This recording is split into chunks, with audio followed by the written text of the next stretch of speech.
예, 이번 시간에는 여러분들 교재 6장이죠. 교량과 내진 설계입니다. 요 부분이 이번에 우리가 설계 기준이 새로 바뀌었다라는 표현은 상당히 좀 위험하고요. 아마 제가 이제 첫 강의 시간에도 이제 말씀을 드렸던 것 같은데 여기 잠깐 이쪽으로 잠깐 볼까요? 잠깐 와봅시다.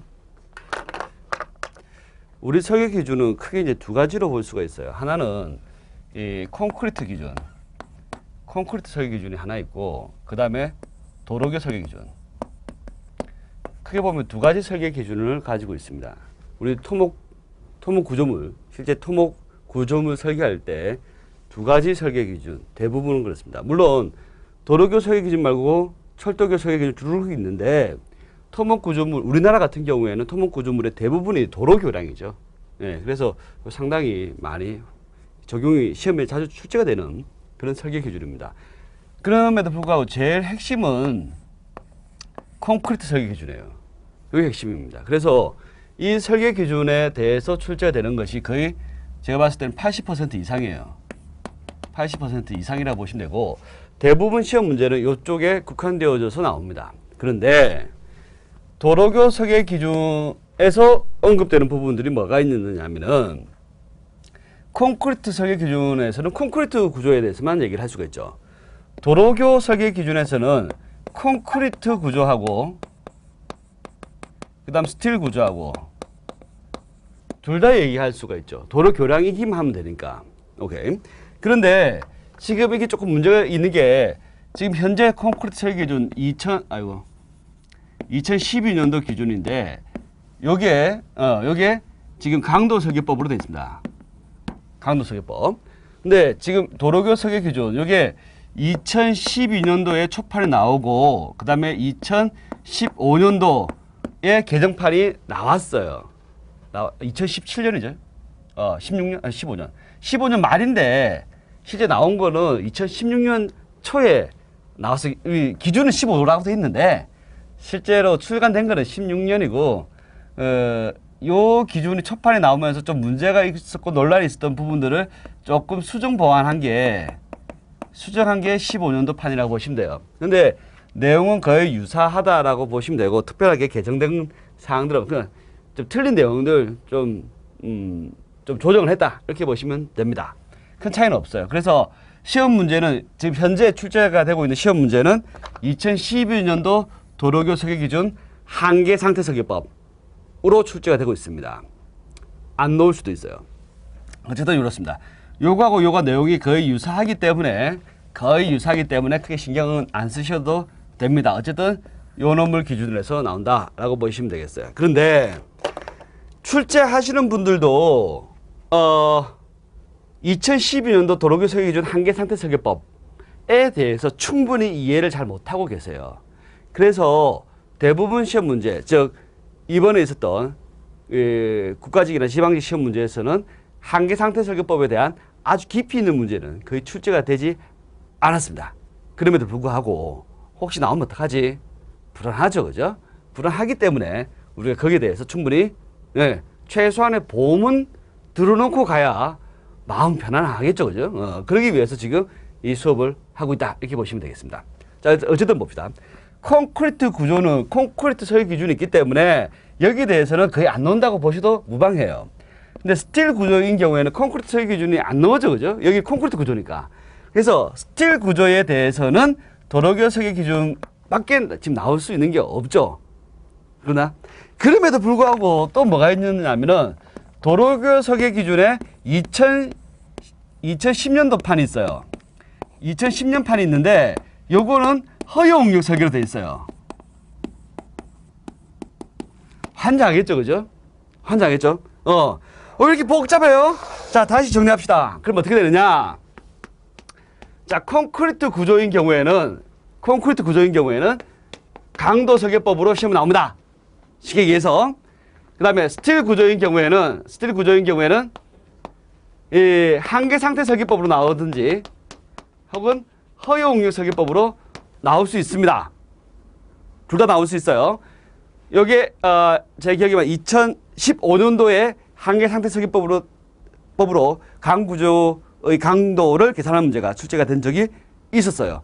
그럼에도 불구하고 2015, 2016년도에 허용유효 설계법으로 해서 강구조물의 강도를 계산하는 문제가 또 출제된 적이 있습니다. 그래서 둘 다 우리는 다 어쨌든 준비를 해놔야 되겠다. 그 얘기가 되겠죠. 오케이. 어쨌든 그래서 지금 우리 교재는 어쨌든 둘 다 준비를 하고 있어요. 준비를 하고 있으니까 우리 교재에 맞춰서 내용에 있는 것들 차분히 하시면 됩니다. 오케이. 근데 우리 할 게 있어요. 너무 이쪽에 집중하지 말라는 얘기입니다. 너무 과하게 하지 말라는 겁니다. 과하게. 이게 출제가 돼봤자 깊이 있는 문제, 아주 깊이가 있으면 어차피 못 맞춰. 아주 깊이가 있으면 어차피 못 맞춰. 그런데 중요한 건 뭐냐면은 출제한 놈도 어차피 깊이 있게 몰라. 그 출제한 놈도 모르는데 네가 굳이 알 필요는 없지. 하지 마, 그럼. 하지 마. 대신에 기본적인 개념은 알고 있어야 될 거야. 기본적인 개념. 기본적인. 한계상대설계법이 뭐고 한계상대설계법에서 어떻게 한다. 뭐다. 이 정도는 알아야 되겠죠. 오케이. 그 정도에서 보험 처리하고 넘어가시면 됩니다. 자, 그런데 2018년도, 2019년도 이렇게 연도 자꾸 바뀌겠죠, 그죠? 바뀌면은 이제 요쪽이 주축이 될 겁니다. 근데 지금 현재는 일찍이 얘가 주축이 아니에요. 현재 상황에서는 현재는 요놈하고 요놈이 주류입니다. 주류. 즉 콘크리트 구조는 강도 설계, 스틸 구조는 허용유 설계로 하는 것이 주축입니다. 지금은 얘는 보완적인 관계로 이해하시면 되겠습니다. 그 다음에 지금 6장에서 다룰 게 뭐냐면은 이게 지금 도로교 설계 기준이죠. 도로교 설계 기준입니다. 그러면 도로 교량을 설계할 때 도로 교량을 설계할 때는 어떻게 해야 됩니까? 라는 내용들은 당연히 한계상대 설계법으로 할 것이라고 얘기해요. 그래서 지금 우리 챕터가 있다 이렇게 보시면 되겠습니다. 보겠습니다. 교재로 한번 봅시다. 교재로. 지금까지는 서두예요. 어떻게 이 챕터를 이해해야 되느냐 그겁니다. 보겠습니다. 먼저 한계상대 설계법으로 도로 교량을 설계하는 것을 여러분들이 뭐 몇 시간 공부한다고 해서 해결된 문제가 아니고요. 4년을 공부해도 몰랐죠, 그죠? 그래서 할 수가 없어요. 그래서 기본적인 것들, 한계상대 설계법이 무엇이고 기본적으로 하중은 어떻게 제하해야 됩니까? 이 정도 내용만 이해하셔도 충분합니다. 먼저 하중의 종류 있습니다. 지속하는 하중, 즉 고정하중을 얘기하는 거죠. 한번 쭉 그냥 보시면 됩니다. 그 다음에 변동하는 하중, 뭐 화라중이나 뭐 이런 것들 얘기하는 거죠. 이런 것도 쓸데없이 막 동그라미 치고 이게 외우고 앉아있으면은 병신짓 하고 있는 거예요. 할 필요 없습니다. 그 다음에 57페이지를 보시게 되면은 종래 규정에 의한 하중 종류 있습니다. 주하중, 부하중, 주하중에 상당한 특수하중, 부하중에 상당한 특수하중 이런 것들이 있어요. 나올 가능성은 매우 희박한데 혹시나 해서 틀리면 언제 틀리면 또 억울하자는 거지. 아무것도 아닌데 혹시나 해서 잠깐만 정리하자면은 주하중이라는 것은 말 그대로 주철근을 결정하는데 가장 주된 역할을 하는 하중이 주하중이에요. 그럼 기본적으로 고정하중, 화라중 같이 가겠죠, 그죠? 고정하중, 화라중. 나중에 좀 얘기해야 되겠지만 화라중에는 항상 충격을 포함합니다. 그래서 고정하중, 화라중, 충격하중 한 세트라고 보시면 되겠어요. 그럼 여기까지는 문제 없죠? 그 다음에 옹벽 설계할 때 주하중은 토합이겠죠? 댐 설계할 때 주하중은 수압이 되겠죠, 수압. 그 다음에 우리가 여러분들 충분히 공부를 했다면은 앞서 우리가 수업에서 암거에서 암거에서 주하중은 부력, 양압력 같이 보시면 되겠어요. 이런 것들이 주하중이 되겠죠. 그 다음에 요 수업이 끝나고 쭉 지나가다 보시면은 7장에 PSC 구조가 나올 거예요. PSC 구조 설계할 때는 프리스트레스 크리프 건조수 쪽, 요 하중들이 굉장히 중요한 하중이 될 것이고 거기에 대해서 굉장히 설명이 많이 되어질 것이에요. 그러니까 당연히 주하중 우리가 수업 시간에 다뤄졌던 여러 하중들이 다 주하중이다 이렇게 판단해도 무방하겠네, 그죠? 좋다 얘기예요. 끝. 그 부하중 이제 또 모르겠죠, 그죠? 부하중 잘 모르겠어. 그 다음에 주하중에 상당한 특수하중 몰라 이거 하지마 집어쳐 모르겠어. 그 다음에 부하중에 상당한 특수하중 이제 문제가 이제 세 가지가 있네요. 지금 지금 시험 문제 뭐냐면은 다음 중 하중 종류가 나머지 것들과 다른 것은 이거예요. 이건데 어떻게 구분할 것이냐 지금 여기 포커스를 맞춰서 지금 설명을 드리고 있습니다. 주하중은 방금 전에 얘기했어요. 우리가 수업 시간에 다뤄졌던 하중들이에요. 그게 다 주하중이에요. 끝. 그 다음에 부하중, 그 다음에 주하중에 상당한 특수하중, 부하중에 상당하는 특수하중. 너무 많아. 골치 아파. 그럼 이렇게 합시다. 부하중에 3개가 있고 부하중에 상당하는 특수하중 3개가 있어요. 그럼 이것만 정리를 하고 나머지는 모르면은 주하중에 상당하는 특수하중으로 하면 되겠네. 그지? 좋아. 그러면 부하중 3개 봅시다. 부하중, 온도하중, 지진하중, 풍하중. 온도하중, 지진하중, 풍하중이죠. 여기서 이제 MSG를 살짝 뿌릴게요. MSG를 살짝 뿌려드리면은 옛날 한옥집에 보게 되면은 한옥집에 이게 문 있죠. 문에다가 종이를 바른다. 그지? 문에다 종이 붙여놓죠. 한지를 붙여놓죠. 그걸 우리가 문풍지라고 얘기하죠. 문풍지. 문에서 오는, 문을 통해서 들어오는 바람을 막아주는 종이다. 문풍지죠. 맞나요? 문풍지 들어본 적 있죠? 문풍지.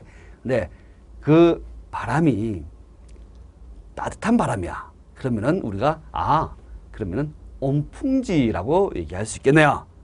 MSG예요. 그래서 온도하중, 풍하중, 지지하중, 온풍지. 온풍지는 부하중 되나요?